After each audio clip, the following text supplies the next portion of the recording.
สิมีโอกาสเนาะเพื่อมีโอกาสมาหลินทั้งนี้แม่นครับนะครับฝากไปถึงเจ้าภาพเจ้าการเจ้างานเดี๋ยวให้ราคาซอยพิเศษเลยหรือบ้านวัดศิวดลเดี๋ยวน้มโจมาแบบจัดให้แบบราคาแบบบ่คิดราคาเลยปีหน้าเนาะพี่น้องเนาะแม่นครับแม่นครับเดี๋ยวผมจัดให้ราคาแบบลดให้แบบเครื่องต่อเครื่องไปเลยนะครับถือว่ามาหลินบ้านวัดนะครับบ้านจ้างบ้านเจ้าของนี่แหละพี่น้องครับดีบ่ดีจังได๋ก็ฝากพี่น้องเมืองแง่งซอยสนับสนุนกะถือว่าวัดศิวดลเป็นผู้หนึ่งที่ผมการันตีว่าเป็นคนคุณภาพเป็นคนดีผู้หนึ่งเป็นคนดีของหมู่บ้านเป็นคนดีของสังคมเป็นคนดีของศิลปินนะครับแล้วก็ให้น่ารักยังสิตลอดไปก็มีแต่สีดีไปนาเฮ้งๆไปนามื้อนี้อ้ายกับเอื้อยกับหลานเนาะมาแสดงความยินดีนำก็ขอให้เฮงดังปังรวยครับแล้วก็ให้พี่น้องที่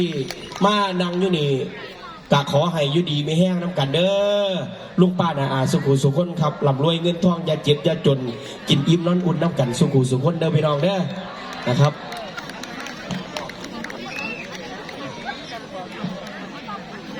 อนนท์ซะหน่อยไหม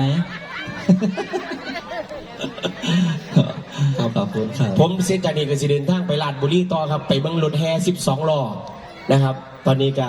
กำลังเฮ็ดนะครับเปิดตัววันที่27นี่ครับผมพี่น้องมีการมีงานครับรถแห่12 ล้อสาวน้อยเพื่อนแพงครับแต่พี่น้องติดตามในโซเชียลก็สิเห็นครับเริ่มรับงานวันที่27 มกราคมนี้ครับฝากพี่น้องครับมีการมีงานครับขอบคุณครับขอบคุณบัตโจขอบคุณสนุกด้วยครับปีนี้ปีม้ามอบสลับม้าทองเนาะนะครับเป็นม้าขุนศึกเป็นม้าเรียกทรัพย์เป็นม้าเงินม้าทองปีนี้ก็ขอคนขึ้นเขาบ้านวัดศิวดลเนาะรวยเรารวยเก่าๆอีกเป็นที่ฮักของแฟนคลับแฟนเพลงตลอดไปเด้อขอบคุณครับนี่ปังๆขอบคุณนะครับบ่มียังงอหลายขอบคุณบอสโจนะครับขอบคุณสอดดน้ำกระแล้วกันครับยูทูบเป็นพ่อกับแม่คนที่2ของศิวดลบอกยังบ่ลูกยูทูบว้ายลูกบ่ล่ำเนาะร้องเบิ่งแล้วลูกใจตีมันสิเป็นแนวอื่นไปบ่ได้ดิพี่น้องปีแค่ปี1 เดือนยางได้ขึ้นทั้งหันเราแม่นี่แม่แลนทั้งหันเดี๋ยวนะเต้นจากเพียงบ่ลูกจะลงไปเนาะจังไปลาดบุรีตอนเฮาเนาะเต้นจากเพียงแล้วเนาะขอบคุณหลายๆครับขอบคุณบอสโจขอบคุณซอนุชอีกคนหนึ่งนับกันแล้วกันครับดีใจหลายพี่น้องนะครับซาจักหน่อยบ่ว่ากันดอกเนาะสดแจงไปเลยเข้ามาดินะครับอยู่กินข้าวด้วยกันก่อนนะครับบอสนะครับขอบคุณหลายๆเอาพี่น้องครับเดี๋ยวมื้อนี้กับมิสเตอร์ไทยมีหยังเนาะทางนั้นเนาะของลาบหรือของโกดยางมากนี่ของพระเอกโกดลักษิมันปัจจิบายอีกละร้านมีอีกแล้วเซอร์ไพรส์อีกแล้วนะครับของไผ่นอนี่เนาะสวัสดีปีใหม่จากพี่ตู่โอ้ยขอบคุณพี่ตู่ขอบคุณพี่สาวกทมครับ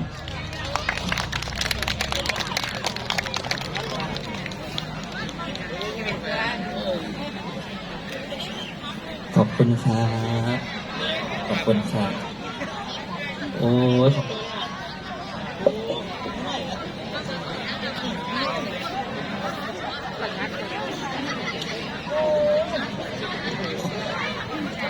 อบคุณครับ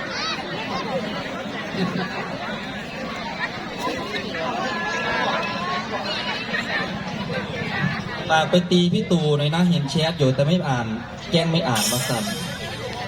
ได้กระเด็ดขอบคุณครับขอบคุณพี่ตู่พี่สาวกทมอีกคนนึงนะครับ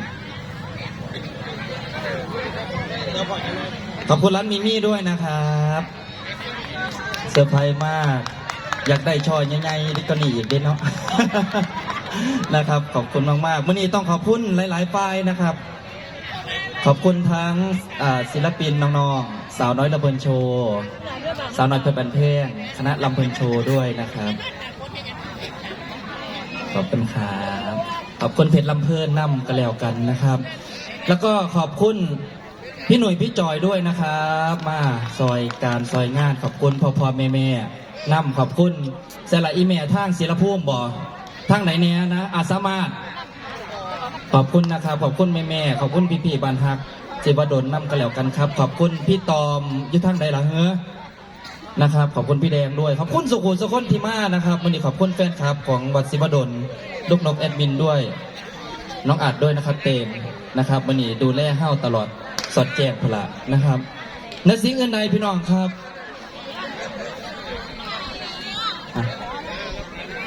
ได้ก็ได้เนื้อสิ่งอื่นใดพี่น้องผมต้องขอบคุณนะครับขอบคุณที่อบอุ่นของผมนะครับไม่อยากบอกโดนอยากให้พี่น้องมวนนะครับขอเรียนเชิญพ่อกับแม่แล้วก็พี่สาวนะครับขอบคุณผมเกิดมาจากนายเนมามื่อนี้ถือว่าเป็นบุญนะครับต้องขอบคุณบ้านฮักเสียงเจิดจรัสวัดศรีบรมสุขุสุขนนะครับที่ทั้งร่วม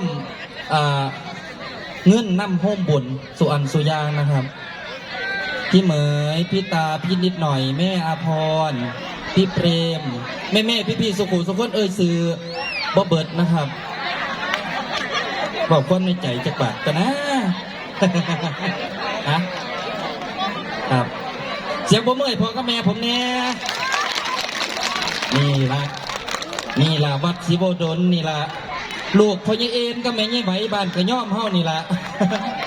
ฝากน้ำแน่พี่น้องนะครับฝากมาล่ำน้องไม้น้ำสาวน้อยลำเพลินโชว์นะครับขอบคุณวัดโจซอนุดอีกเดือนหนึ่งน้ำกันแล้วกันครับสิประสบความสำเร็จบ่ได้นะครับถ้าพ่อกับแม่ไม่เป็นตัวอย่างที่ดีให้ลูกบ่เชื่อเอิญยังก่อเหือขอบคุณพ่อกับแม่ที่สร้างที่สอนมาให้เป็นคนหูผู้ดีกับผู้ดีละ เนาะพี่น้องเนาะดีใจอยู่บ่มีพระเอกหมอลำคนบ้านกระย่อมบ้าปีนี่มานะครับปีหน้าเฮาเดี๋ยวสิจ้างรับเพื่อนโชว์มาลุ่งนี่ละ จากหน่อยก่อนนะครับบ่าวหลายใหญ่ห่างถือว่า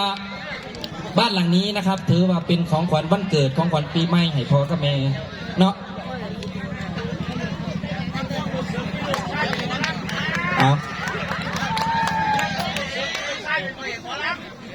เหตุงานมาทั้งชีวิตนะครับเก็บเงินมา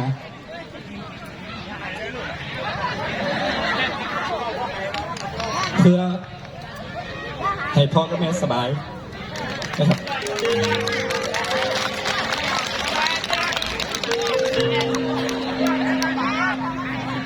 มันออกสิบแพงมันออกสิบหลังใหญ่โต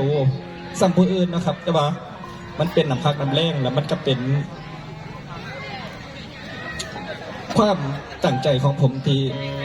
เฮ็ดให้เพิ่นสบายนะครับขอมอบให้กับ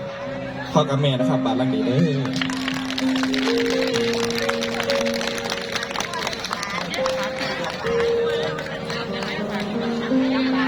มาสิบ่ให้ดอกนะครับจะไม่แบบอดเพราะไหนดีใจนะครับดีใจที่พี่น้องมาดีใจที่แฟนคลับมาแล้วก็ดีใจที่ศิลปินน้องๆพี่ๆที่ฮักนะครับขอให้รักกันแบบนี้ตลอดไปนะครับเตงขอบคุณน้องเหยือน้ำเด้อมากซอยไอ